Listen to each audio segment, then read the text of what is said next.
अगला हेडिंग दो बच्चों, ऑक्सीडेशन ऑफ वाटर। अभी कुछ देर पहले इसका चर्चा किया था, ऑक्सीडेशन ऑफ वाटर। तो इसमें देखो होता क्या है, बताए थे कि H2O का जब ऑक्सीडेशन होता है तो O2 में जाता है, लेकिन हम इसको डिटेल में बता रहे हैं। तो H2O को पहले ब्रेक कर दो H+ और OH- में। अब इसमें से जो OH- वाला पार्ट है वो जाएगा O2 में, बिकॉज किस रिएक्शन में OH- है तो बेसिक मीडियम बैलेंस होगा। तो पहले ऑक्सीजन को बैलेंस कर दो, 2 कर दिया हमने, 2 हाइड्रोजन आया, हाइड्रोजन को बैलेंस करोगे तो H2O हो गया, 2 और 1 3 ऑक्सीजन, यहाँ 2 ऑक्सीजन, 1 ऑक्सीजन ज़्यादा है तो एक और H2O इसी साइड ऐड कर दो, और उसका डबल OH- तो 2 इधर ऐड होगा, 2 और 2 हो जाएगा 4, यहाँ लिख दिया हमने 4 इलेक्ट्रॉन। ठीक है, अब इन दोनों को ऐड करो, दोनों को जब ऐड करोगे तो ऊपर वाले रिएक्शन में हम मल्टीप्लाई कर दिए 4 से, OH- कट गया, रिजल्ट आ जाएगा 4H2O। लेकिन देखो 4H2O और यहाँ पे 2H2O पहले से है, तो ये 2H2O जब लेफ्ट साइड में जाएगा तो माइनस कर देगा और ये बचेगा 2H2O इज इक्वल टू आया O2 plus 4H plus 4 electron. ये रिएक्शन हो जाएगा। अब ये जो रिएक्शन होता है इसी का E0 सेल, अभी कुछ देर पहले हमने लिखा था -1.23 वोल्ट होता है, लेकिन अभी हम क्या देखने वाले हैं, हम इस रिएक्शन का ई सेल लिख रहे हैं, ई सेल का इसका एक्सप्रेशन लिख रहे हैं। तो ई सेल बराबर क्या आएगा, E0 cell -0.0591 divided by 4 log concentration of H+ का पावर 4। अगर हम मान लिए कि O2 का जो प्रेशर है वो 1 atm है तो केवल H+ चेंज कर रहा है, ये हो गया इक्वेशन। 4 को आगे ले आओ, 4 से कट जाएगा तो ये बचेगा। E0 सेल कितना है, -1.23, अब देखो -0.0591। और एक चीज़ देखो, अगर इस माइनस को प्लस लिखते हो तो ये माइनस यहाँ चला जाएगा, 4 आगे आ गया तो बचेगा क्या, minus log concentration of H+, और ये चीज़ होता है pH। तो -1.23 वोल्ट प्लस 0.0591 टाइम्स pH है ना। तो ये ई सेल का एक्सप्रेशन आ गया। सपोज करो सोल्यूशन का जो pH है वो 0 के बराबर है। अगर सोल्यूशन का pH 0 है तो जो ई सेल है ये टर्म खत्म हो गया, और ये जो है E0 सेल के ही बराबर आ गया, -1.23 वोल्ट। अगर सोल्यूशन का pH 7 है, अब यहाँ पे तुम ई सेल निकालोगे 7 लेके, तो pH का वैल्यू यहाँ पे आप 7 रख दो, जैसे यहाँ 7 रखोगे आपका रिजल्ट आ जाएगा -0.82 वोल्ट आएगा। सॉल्व करके निकाल देना। और जब तुम pH को 14 रखोगे, जब तुम pH को 14 रखते हो, क्यों हम ऐसा ले रहे हैं, क्योंकि वाटर का pH, चाहे किसी भी सोल्यूशन का pH 0 से 14 तक ही वैरी करना है। किसी भी सोल्यूशन में अगर वाटर है तो या तो एसिडिक होगा तो चाहे तो बेसिक होगा। अगर एसिडिक सोल्यूशन होगा तो उसका pH 0 से 7 के बीच में होगा, अगर न्यूट्रल होगा तो पूरे 7 होगा, और अगर बेसिक होगा तो 7 से 14 के बीच में होगा। ठीक है, तो यहाँ पे अगर हम इसे लिखें 14 पे, यहाँ पे 14 वैल्यू पुट करके जब निकालोगे इसको तो आ जाएगा -0.406 वोल्ट आएगा। ठीक है, अब देखिए ये समझ में आ गया। अब देखो, if there is an aqueous solution of a metal M, किसी मेटल M का एक एक्वस सॉल्यूशन है, इसका मतलब कि सॉल्यूशन में मेटल M भी होगा और वाटर भी होगा।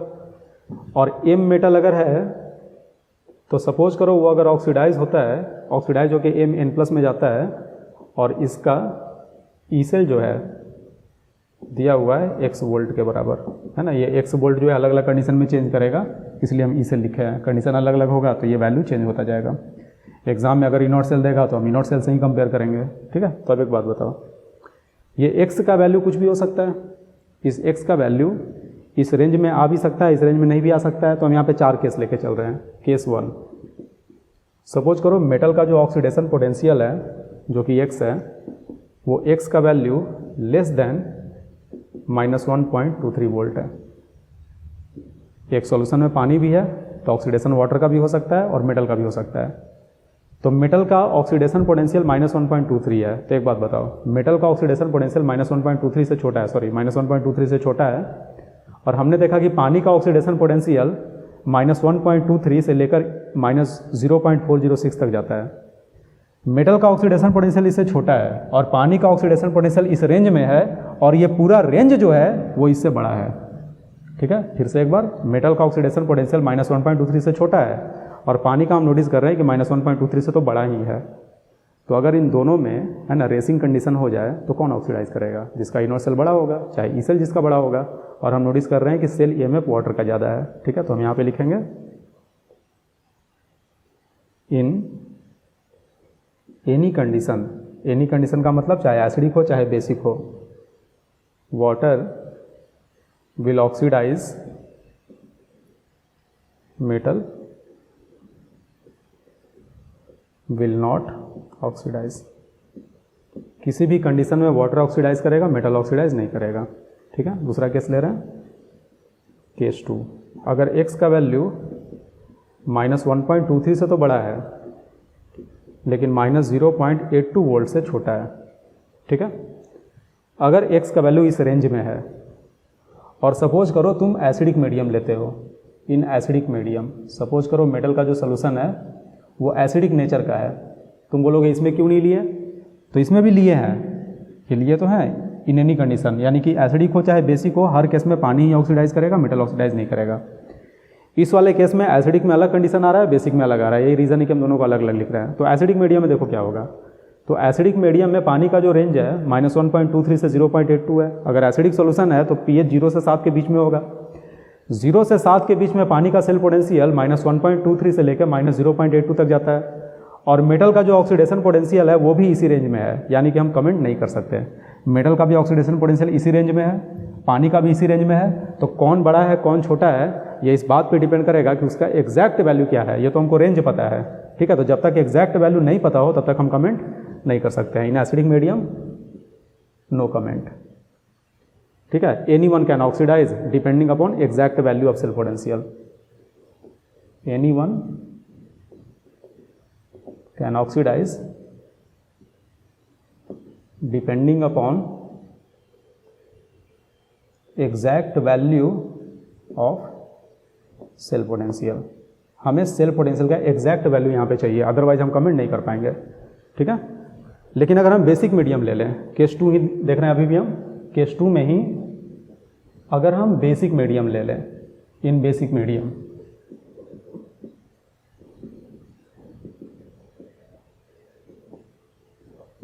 तो देखिए बेसिक मीडियम में क्या हो रहा है। बेसिक मीडियम में पानी का रेंज है 7 से, बेसिक मीडियम है तो pH 7 से 14 के बीच में होगा। अगर pH 7 से 14 के बीच में होगा तो पानी का सेल पोटेंशियल -0.82 से -0.406 के बीच में होगा। लेकिन मेटल का जो ऑक्सीडेशन पोटेंशियल है वो -1.23 से, केस 2 की बात कर रहे हैं, -1.23 से -0.82 है। तो बताओ कौन सा रेंज बड़ा है? तो ये हो गया मेटल का रेंज जो कि छोटा है -1.23 0.82, और ये हो गया पानी का रेंज जो कि बड़ा है। तो बेसिक मीडियम में पानी का रेंज बड़ा हो जाता है मेटल वाले रेंज से। इसका मतलब कि पानी ऑक्सीडाइज करेगा क्योंकि पानी का रेंज बड़ा है। तो हम लिखेंगे in basic medium water will oxidise, metal oxidise नहीं करेगा। ठीक है, केस 3, केस 3 में हम x को ले रहे हैं, -0.82 से तो बड़ा है लेकिन -0.406 वोल्ट से छोटा है, ये केस हम ले रहे हैं। यहाँ भी उसी तरह से ले लो। ये एसिडिक मीडियम क्या होगा? इन एसिडिक मीडियम, तो एसिडिक मीडियम में pH होगा 0 से 7 के बीच में और पानी का रेंज ये रहा। तो बताओ कौन सा रेंज बड़ा है कौन सा छोटा है?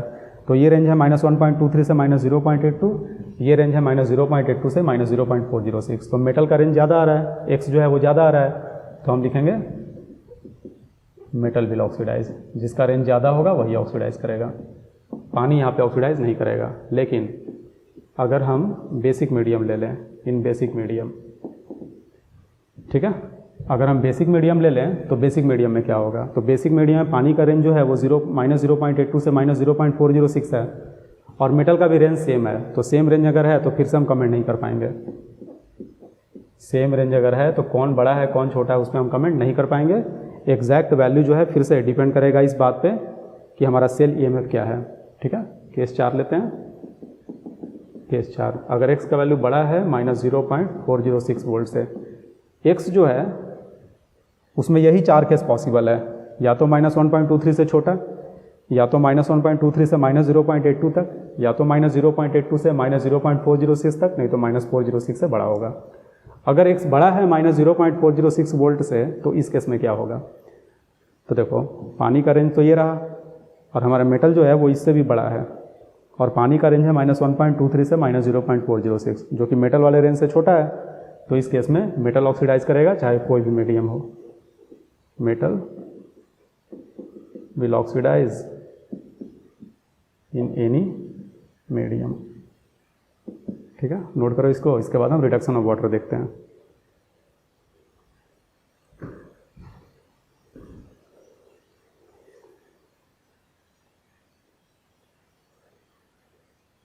बिल्कुल ऐसे ही बच्चों, हेडिंग दो रिडक्शन ऑफ वाटर। तो रिडक्शन ऑफ वाटर में क्या होगा, H2O फिर से पहले टूट कर गया H+ और OH- में, और इस बार H+ का रिडक्शन H2 में हो जाएगा।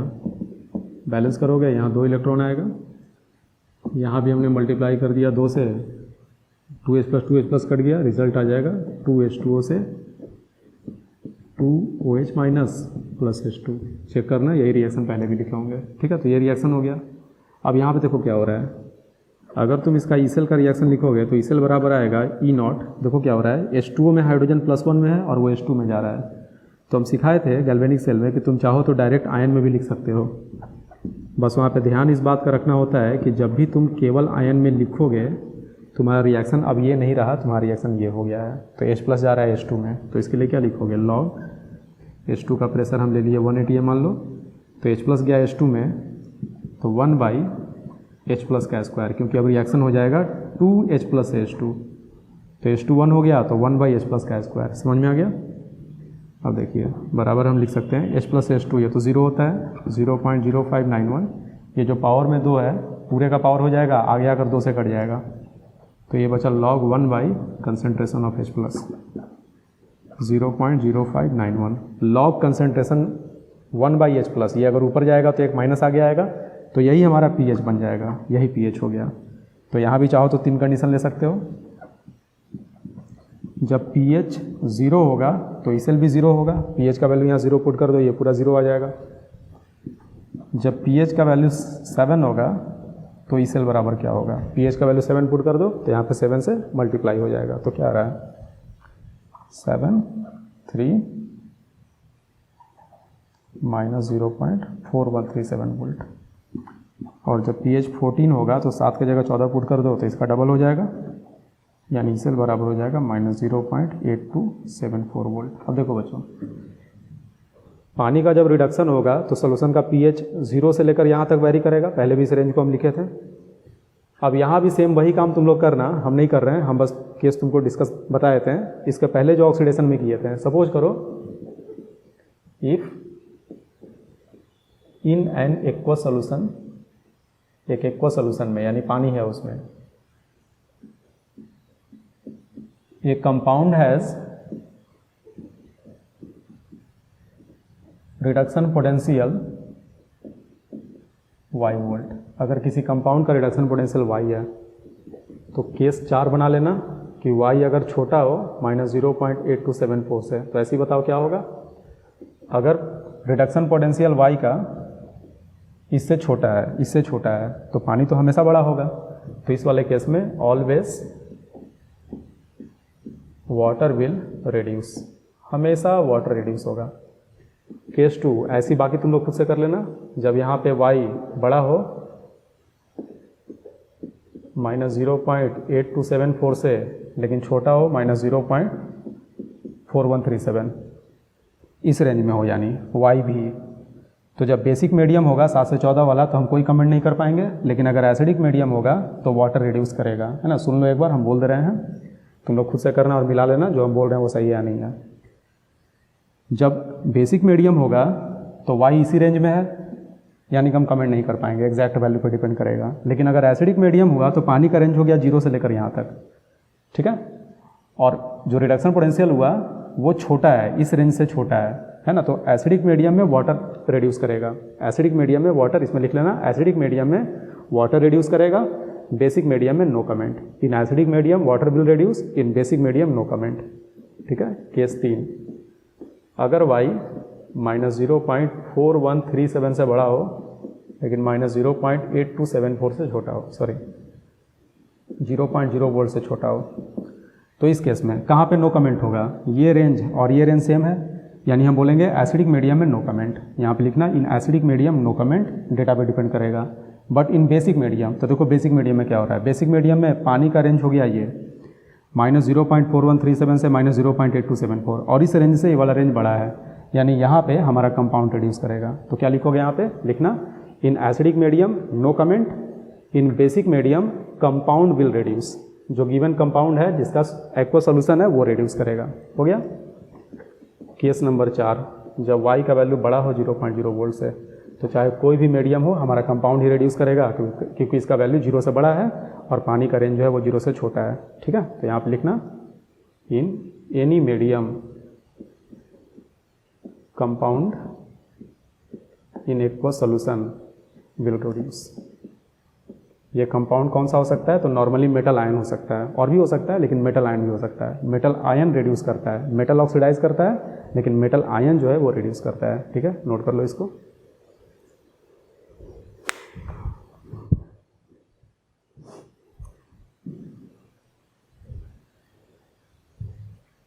देखो बच्चों, बहुत ही इम्पोर्टेंट सवाल है ना, समझना इसको। तुमको 3 डेटा दिया हुआ है, ए ऑक्सीडाइज हुआ A2+ में, इसका इनोट सेल दिया हुआ है, बी के ऑक्सीडेशन का भी, सी के ऑक्सीडेशन का भी, यानी ऑक्सीडेशन पोटेंशियल दिया हुआ है। आपसे 2 सवाल पूछ रहा है, एक ऑर्डर पूछ रहा है रिड्यूसिंग पावर का, एक ऑर्डर पूछ रहा है ऑक्सीडाइजिंग पावर का। यहाँ ABC लिखा है, यहाँ पे आयन लिखा है, पता नहीं क्यों, अभी हम लोग समझेंगे क्यों। हो सकता है कि ये दिया हुआ नहीं भी रहता। तो देखो, जब तुमसे रिड्यूसिंग पावर पूछेगा, रिड्यूसिंग पावर किसका होगा, तो रिड्यूसिंग एजेंट का होगा। रिड्यूसिंग एजेंट वो कंपाउंड होता है जो दूसरों को रिड्यूस करता है और खुद ऑक्सीडाइज करता है, याद रखना। रिड्यूसिंग एजेंट दूसरों को रिड्यूस करेगा, खुद ऑक्सीडाइज होगा। ऑक्सीडाइजिंग एजेंट दूसरों को ऑक्सीडाइज करेगा और खुद रिड्यूस हो जाएगा। तो जब आपसे रिड्यूसिंग एजेंट पूछा, तो ये दूसरों को रिड्यूस करेगा यानी खुद ऑक्सीडाइज करेगा। तो रिएक्शन में देखो किसका ऑक्सीडेशन हो रहा है, तो ऑक्सीडेशन A का हो रहा है, और B का हो रहा है, और C का हो रहा है। यही रीज़न है कि हमने A, B और C लिया। ठीक है, तो अगर रिड्यूसिंग पावर पूछ रहा है तो हम ऑक्सीडेशन का रिएक्शन लिखेंगे। अगर रिड्यूसिंग पावर पूछा तो दूसरों को रिड्यूस करेगा और खुद ऑक्सीडाइज करेगा। तो जिस कंपाउंड का ऑक्सीडेशन अच्छे से होगा वो सबसे बढ़िया रिड्यूसिंग एजेंट होगा। ठीक है, तो अगर तुमसे रिड्यूसिंग पावर पूछा तो समझो क्या करना है। जब रिड्यूसिंग पावर पूछेगा तो तुम ये सोचना कि रिड्यूस कर रहा है दूसरों को यानी खुद ऑक्सीडाइज, तो तुम उसके ऑक्सीडेशन का रिएक्शन लिख लो। और ऑक्सीडेशन का रिएक्शन लिखने के बाद जिसका इनोट सेल सबसे ज़्यादा होगा वो बेस्ट रिएक्शन होगा, स्पॉन्टेनियस जल्दी हो जाएगा वो, यानी कि वो रिएक्शन सबसे ज़्यादा होगा। ठीक है, और जो सबसे कम होगा वो रिएक्शन सबसे कम होगा। तो उसी वैल्यू के हिसाब से तुम्हारा ऑर्डर आ जाएगा। जिसका वैल्यू सबसे ज़्यादा होगा वो सबसे पहले होगा, सबसे बढ़िया वाला रिड्यूसिंग एजेंट होगा, और जिसका वैल्यू सबसे कम होगा वो सबसे घटिया वाला रिड्यूसिंग एजेंट होगा। ठीक है, तो फिर से एक बार सोचते हैं। रिड्यूसिंग पावर, दूसरों को रिड्यूस किया, खुद ऑक्सीडाइज किया, तो ऑक्सीडेशन का हम रिएक्शन लिख लिए। और ऑक्सीडेशन का रिएक्शन लिखने के बाद हम नोटिस कर रहे हैं कि ये सबसे बड़ा है, उसके बाद -1.4 है, और सबसे कम है -2.3। तो यहाँ पे ऑर्डर हो जाएगा रिड्यूसिंग पावर का सबसे बढ़िया C हो जाएगा, उसके बाद A हो जाएगा, उसके बाद B हो जाएगा। ठीक है, अब देखो, अब कह रहा है ऑक्सीडाइजिंग पावर बताइए। ऑक्सीडाइजिंग पावर यानी दूसरों को ऑक्सीडाइज करे यानी खुद रिड्यूस हो, और अगर खुद रिड्यूस होगा तो तुम किसकी बात करोगे, तो रिडक्शन किसका हो रहा है, ABC का तो ऑक्सीडेशन हो रहा है, रिडक्शन किसका हो रहा है, तो देखो A2+ 0 में जा रहा है तो A2+ का रिडक्शन हुआ, B3+ का रिडक्शन हुआ, और C+ का रिडक्शन हुआ। तो जब हम ऑक्सीडाइजिंग पावर को कंपेयर करेंगे तो हम उस कंपाउंड को पकड़ेंगे जिसका रिडक्शन हो रहा है, और रिडक्शन हो रहा है इन आयंस का। यही रीज़न है कि यहाँ पे आयंस को लिखा है। ठीक है, तो अब हम क्या करें, तो सबसे पहले करो क्या, एक तो डायरेक्ट कर सकते हो इमेजिन करके, और नहीं तो डिटेल में करना है तो अब तुमको इन तीनों के रिड्यूस होने का क्षमता पता करना है। तो तुम पहले इनके रिड्यूस होने का रिएक्शन लिख लो। तो हमारे पास तो रिएक्शन ऑक्सीडेशन का दिया हुआ है, तो तुम्हें इसको उल्टा करना पड़ेगा। तो उल्टा कर दो। पहला रिएक्शन अगर उल्टा करोगे तो A2+ जा रहा है A में, दूसरा उल्टा करोगे तो B3+ जा रहा है B में, और तीसरा उल्टा करोगे तो C+ जा रहा है C में। तो जैसे ही उल्टा करोगे इसका इनोट सेल हो जाएगा 1.4, इसका इनोट सेल हो जाएगा, ध्यान देना हम सेकंड वाला सवाल कर रहे हैं, 2.3, और इसका इनोट सेल हो जाएगा -0.36 वोल्ट। और इसमें जो सबसे बड़ा होगा वो सबसे बढ़िया वाला ऑक्सीडाइजिंग एजेंट होगा। तो अगर ऑक्सीडाइजिंग एजेंट का ऑक्सीडाइजिंग पावर आपको पता करना है, ठीक है, तो बताओ सबसे बड़ा कौन है इसमें, तो सबसे बड़ा 2.3 है, यानी कि B3+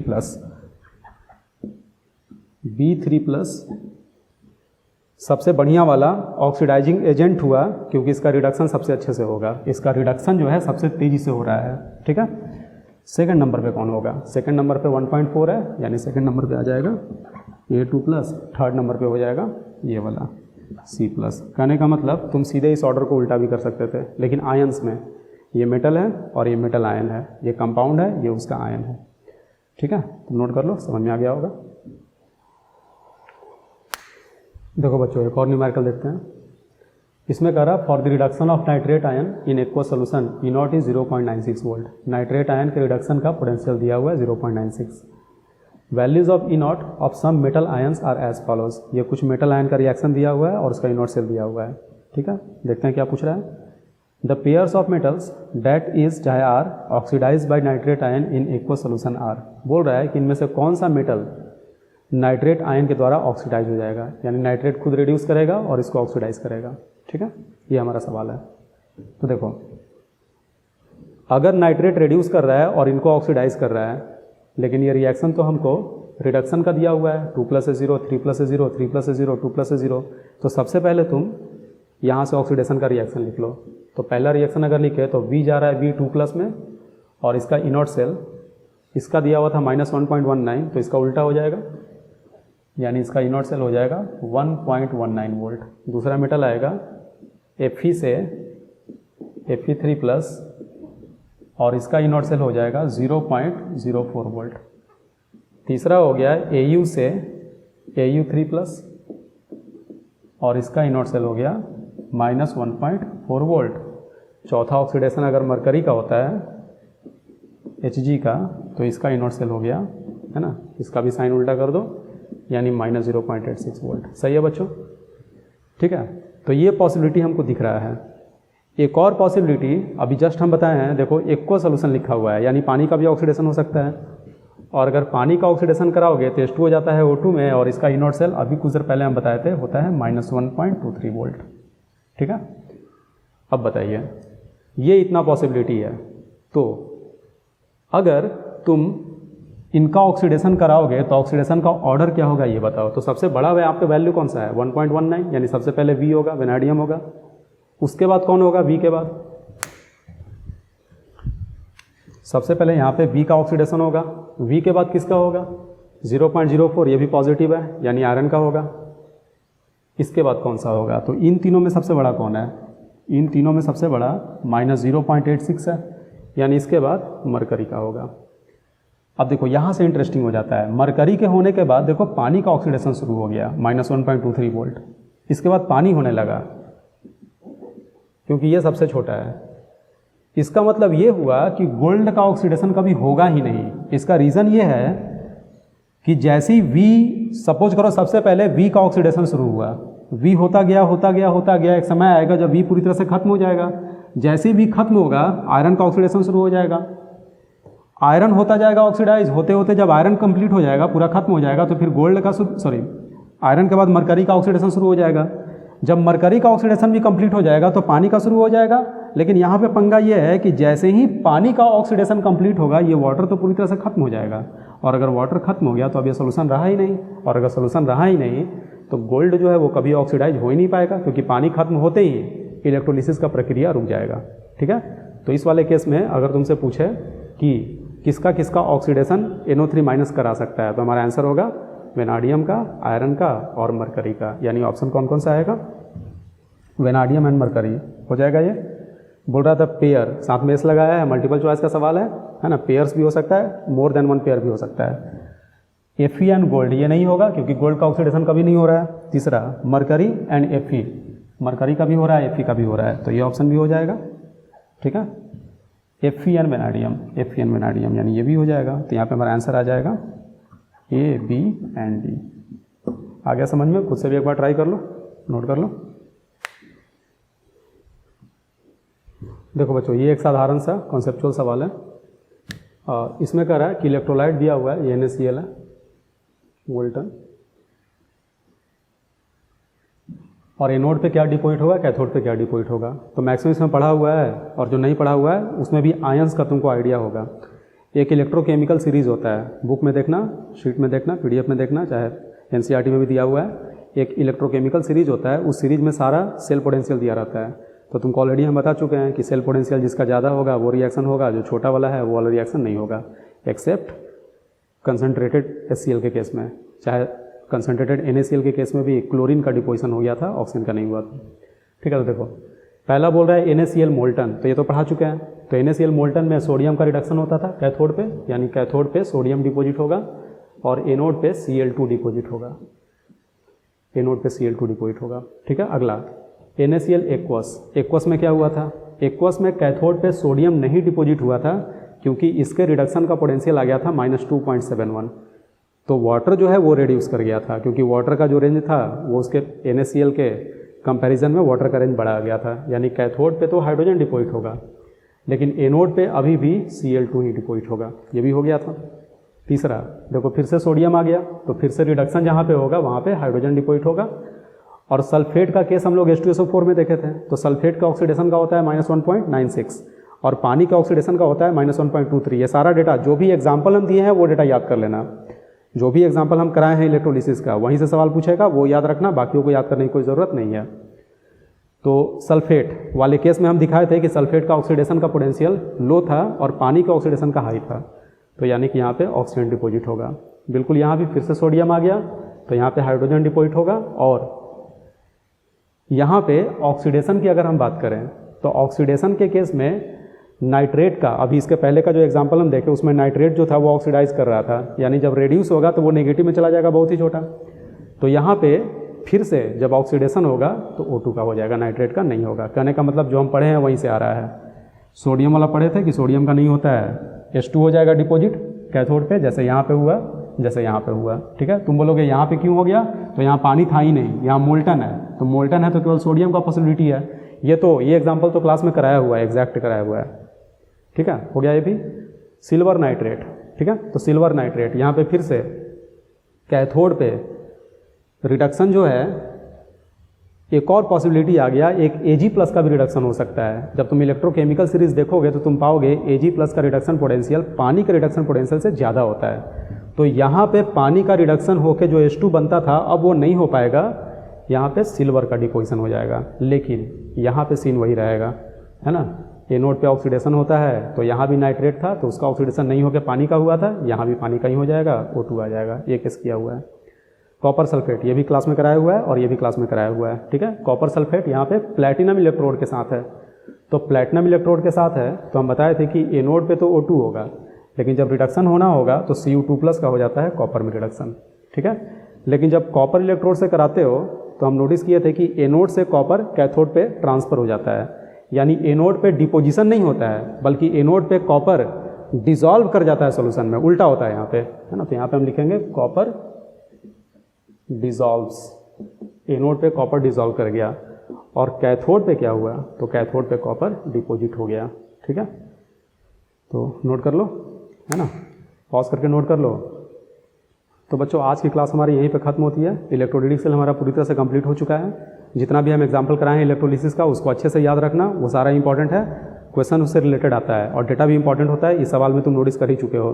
ठीक है, कॉपी को बार बार पढ़ना, कमांड रखना अच्छे से। एग्जाम में एक भी सवाल आपका छूटने वाला नहीं है अगर आपको कॉपी पे कमांड है तो। न्यूमेरिकल जितना भी कराया है मोस्टली उसी से रिलेटेड, उसी के आसपास का न्यूमेरिकल पूछेगा, तो इन सब पे कमांड करते हो न्यूमेरिकल पे भी, तो तुमको कोई खास समस्या का सामना नहीं करना पड़ेगा एग्जामिनेशन हॉल में भी। ठीक है, मिलते हैं अगले क्लास में।